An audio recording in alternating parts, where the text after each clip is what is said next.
Philadelphia Phillies are the oldest team in professional sports in the United States, and they are the only team to play all of their games under one name and in one city. Their roots can be traced back to the 1883 season as part of the National League of Professional Baseball Clubs that was founded in 1876. The Phillies have only won 2 championships in their long and historic existence, the first coming in 1980 and their most recent when they beat the Tampa Bay Rays in 2008. After 5 successive seasons winning the National League East Division from 2007 to 2011, the Phillies have finished no better than 3rd place in the last 3 seasons. A last place finish in the division with only 73 wins and the team finishing in the bottom third of every major statistical category made for a miserable 2014 season.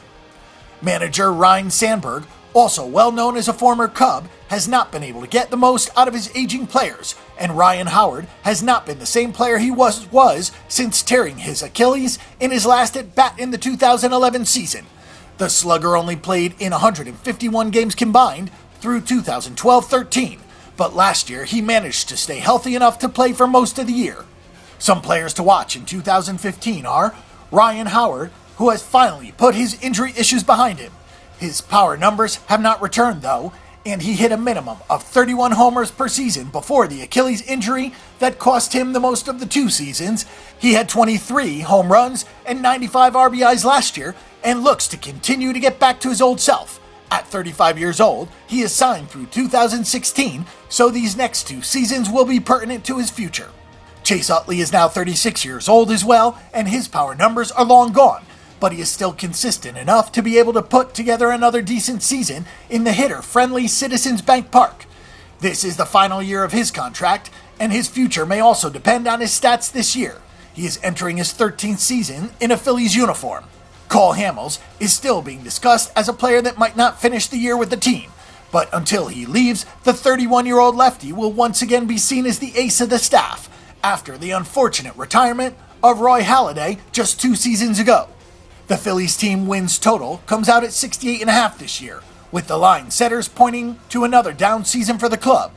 It is the lowest number of any team in MLB, with a plus 25,000 line on making the World Series. No one will be looking for this team in the World Series or as a contender in the National League East, but 68.5 wins is still doable for them. With the loss of Jimmy Rollins and the expectation that Hamels will be gone, they will most likely be near the 100 loss mark for the year. We can only imagine how the Philadelphia fans will treat this team as it goes from ugly to hideous as the season drags on. Team total wins under 68.5 is the only way to make money on this team as far as future bets go, unless, of course, you pick them to lose night in and night out during the season. Don't forget that the Bang the Book Betting Center is your best resource for information before you make your weekly assault on the sports books.